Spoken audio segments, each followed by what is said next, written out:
এমপিভুক্ত বেসরকারি শিক্ষা প্রতিষ্ঠানের শিক্ষকদের বদলি কার্যক্রম শুরু হতে যাচ্ছে।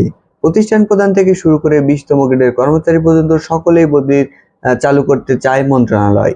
বদলির সফটওয়্যার তৈরি নিয়ে মিটিং শেষ করা হয়েছে। কবে থেকে শুরু হতে যাচ্ছে এই কার্যক্রম? এর পরবর্তীতে আর কোনো মিটিং কি হবে, নাকি এটি শেষ মিটিং বা শেষ সিদ্ধান্ত? মিটিং এর সিদ্ধান্তটাই বাকি। কিভাবে আমরা আবেদন করব? কত তারিখ থেকে আবেদন করব? কতদিন চাকুরি স্থায়ী হতে হবে? অনলাইনে কি প্রতিষ্ঠানের মাধ্যমে আবেদন করতে হবে, নাকি শিক্ষকরা নিজেরাই আবেদন করতে পারবে?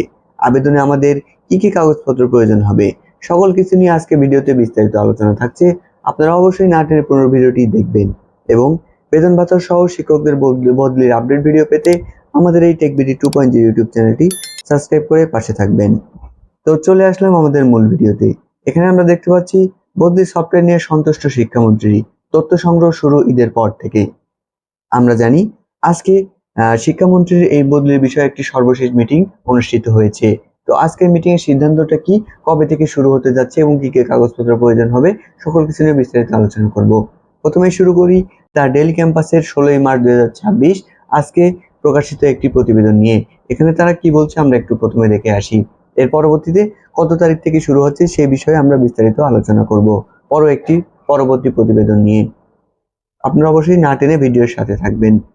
তারা বলছে বদলি সফটওয়্যার নিয়ে সন্তুষ্ট শিক্ষামন্ত্রী, তথ্য সংগ্রহ শুরু ঈদের পর থেকেই। বেসরকারি শিক্ষা প্রতিষ্ঠানে কর্মরত এমপিভুক্ত শিক্ষকদের বদলির জন্য তৈরিকৃত সফটওয়্যার নিয়ে সন্তোষ প্রকাশ করেছেন শিক্ষক আনম এহসানুল হক মিলন। তিনি আমাদের যে বদলি সফটওয়্যার যে ডেমো তৈরি হয়েছে সেই সফটওয়্যারের তিনি দেখেছেন আজকের মিটিং এবং সেটি নিয়ে সন্তুষ্ট প্রকাশ করেছেন।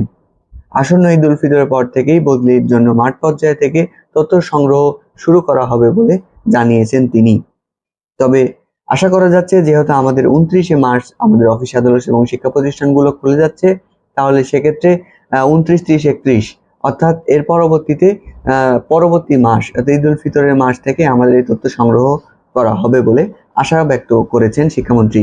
তবে ভিডিও শেষে আমরা একটি প্রতিবেদন দেখলে বুঝতে পারবো কত তারিখ থেকে সেটি শুরু হচ্ছে। সোমবার 16ই মার্চ শিক্ষা মন্ত্রণালয়ের সভাকক্ষে বদলির জন্য তৈরিকৃত সফটওয়্যারের ডেমো প্রদর্শন নিয়ে আয়োজিত সভায় সিদ্ধান্ত হয়।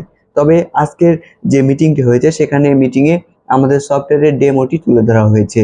তবে সফটওয়্যারটি এখনো কিছু সংযোজন বিয়োজন হতে পারে এবং আজকের ডেমোটি সম্পূর্ণভাবে সঠিক এবং সত্য বলেই যে পূর্ণ হবে এমনটা নয়, সেই ডেমো নিয়ে আজকে আলোচনা করা হয়েছে।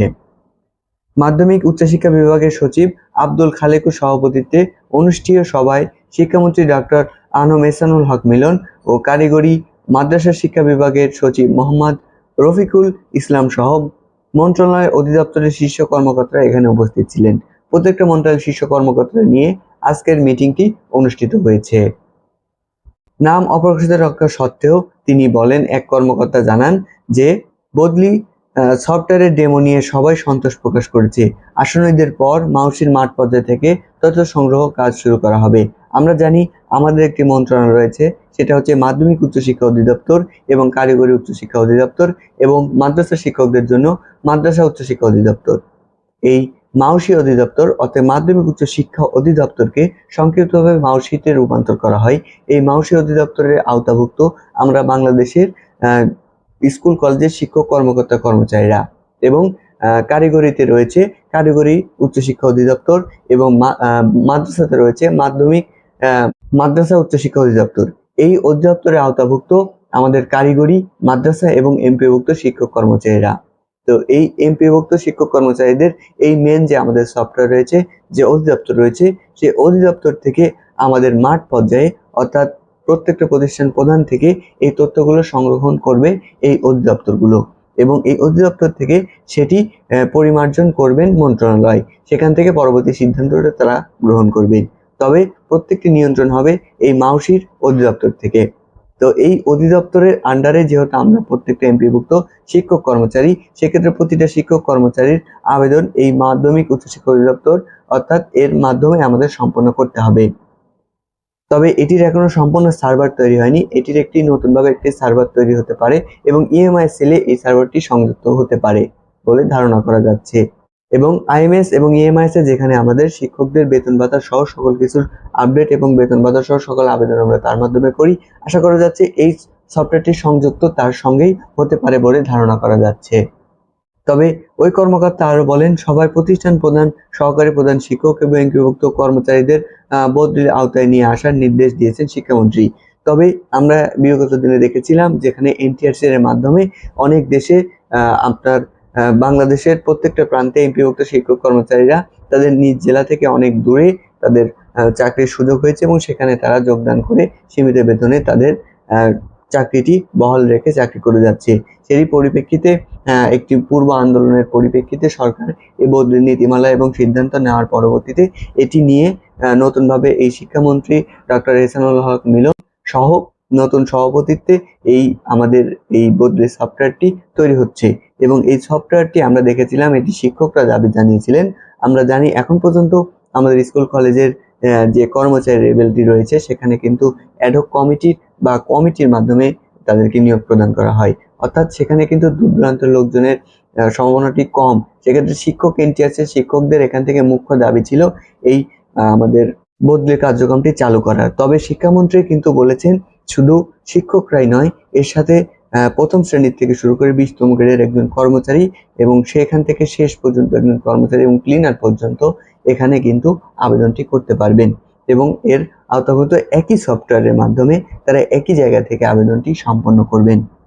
আবেদনটি কবে শুরু হচ্ছে সে বিষয়ে আমরা পরবর্তী প্রতিবেদন নিয়ে আলোচনা করি। আপনারা অবশ্যই না টেনে পুরো ভিডিওটি দেখবেন। শিক্ষকদের তথ্য কবে থেকে সংগ্রহ হবে সে বিষয়ে দৈনিক শিক্ষার একটি প্রতিবেদন, তারাও আজকে মিটিং শেষে একটি প্রতিবেদন প্রকাশ করেছে। আমরা অবশ্যই আমাদের এই টেকবিডি 2.0 সঠিক সত্য একটি প্রতিবেদন তুলে ধরার চেষ্টা করি। অবশ্যই এমপিও শিক্ষকদের আপডেট ভিডিও সহ আমাদের এই বদলি সহ এমপিও শিক্ষক রিলেটেড প্রত্যেকটা ভিডিও পেতে আমাদের এই চ্যানেলটি সাবস্ক্রাইব করে রাখতে ভুলবেন না। অবশ্যই আমাদের চ্যানেলে সঠিক এবং সত্য নির্ভর তথ্য ভিডিও উপস্থাপন করা হয় এবং প্রমাণ সহ। আমরা দেখেছি এখানে দৈনিক শিক্ষার একটি প্রতিবেদনে তারা বলছে 1 এপ্রিল শিক্ষকদের বদলি সফটওয়্যার তথ্য সংগ্রহ শুরু। এটি তাদের ভাষ্যমতে 1 এপ্রিল থেকে আমাদের বদলি সফটওয়্যার তথ্য শুরু হচ্ছে। আমরা জানি 29 তারিখ থেকে আমাদের শিক্ষা প্রতিষ্ঠানগুলো খুলে যাচ্ছে এবং তার পরবর্তীতে হয়তো 29, 30, 31 তার পরবর্তী থেকে এই 1 তারিখ থেকে এপ্রিল মাসের 1 তারিখ থেকে শিক্ষকদের তথ্য সংগ্রহ শুরু হচ্ছে। বিস্তারিত কি বলছে আমরা একটু দেখে আসি। শিক্ষা মন্ত্রণালয়ের সংশ্লিষ্ট সূত্র জানিয়েছে, এমপিভুক্ত শিক্ষক ও শিক্ষা প্রতিষ্ঠানের তথ্য সমন্বয়ে একটি বদলি সফটওয়্যার তৈরি করা হয়েছে। আমরা জানি শিক্ষা প্রতিষ্ঠান সহ এমপিভুক্ত শিক্ষক কর্মচারী সকলকে নিয়ে একটি বদলি সফটওয়্যার তৈরি করা হচ্ছে এবং যেটি ডেমো নিয়ে আজকের মিটিংয়ে প্রদর্শন করা হয়েছে। সফটওয়্যারটি চালুর আগে মাঠ পর্যায়ে বিভিন্ন তথ্য সংগ্রহ করে তা সিস্টেম যুক্ত করা হবে।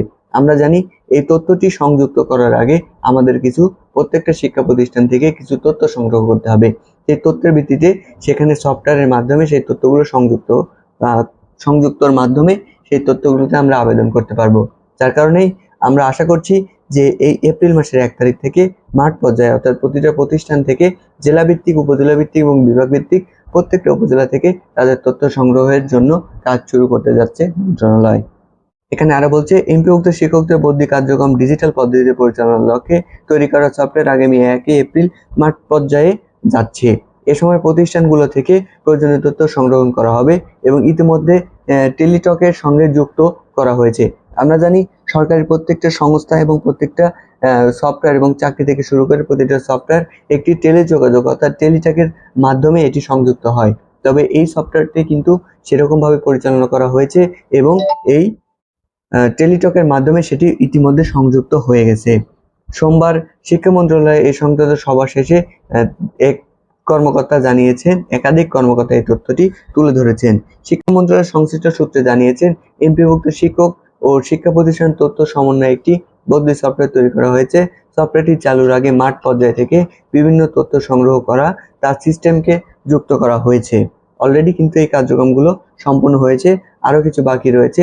সেই কার্যক্রমগুলো হয়তো ঈদের পরে সেটি হবে। এরপরে তো বলছে বর্তমানে শিক্ষকদের আবেদনের ভিত্তিতেই বদলি কার্যক্রম সম্পন্ন হবে। তবে নতুন নীতিমালা পরিবর্তন আনা হলে সরকার প্রশাসনিক প্রয়োজন বিবেচনায় শিক্ষকদের বদলি করতে পারে। এবার একই সফটওয়্যারে বদলি হতে হবে প্রতিষ্ঠান প্রধান থেকে কর্মচারী এবং ঈদের পর নীতিমালা সংশোধন করা হবে। আমাদের নীতিমালায় কিছু ভুল ত্রুটি রয়েছে এবং পরবর্তীতে আমাদের কিছু দাবির প্রেক্ষিতে সেটি নীতিমালাটি সংশোধন হবে। সেই সংশোধনের পরবর্তীতে সার্ভারটি কবে থেকে যুক্ত হচ্ছে এবং আপনার সার্ভারটিতে কি কি কাগজপত্র প্রয়োজন সব আপনারা কিভাবে আবেদন করবেন আমরা অনলাইনে আবেদন করিয়ে সেটি আমরা দেখিয়ে দিব। তো আজকের ভিডিওটি এখানেই শেষ করছি। সেই ভিডিওটি দেখতে এবং ইএফটি সহ টেকবিডি 2.0 ইউটিউব চ্যানেলে শিক্ষকদের আপডেট ভিডিও পেতে আমাদের চ্যানেলটি সাবস্ক্রাইব করে পাশে থাকার অনুরোধ জানাচ্ছি এবং আপনার মতামতটি আমাদের কমেন্ট বক্সে প্রকাশ করার জন্য অনুরোধ জানাচ্ছি। আজকের ভিডিওটি এখানেই শেষ করছি। সকলের সাথে থাকার জন্য অসংখ্য ধন্যবাদ।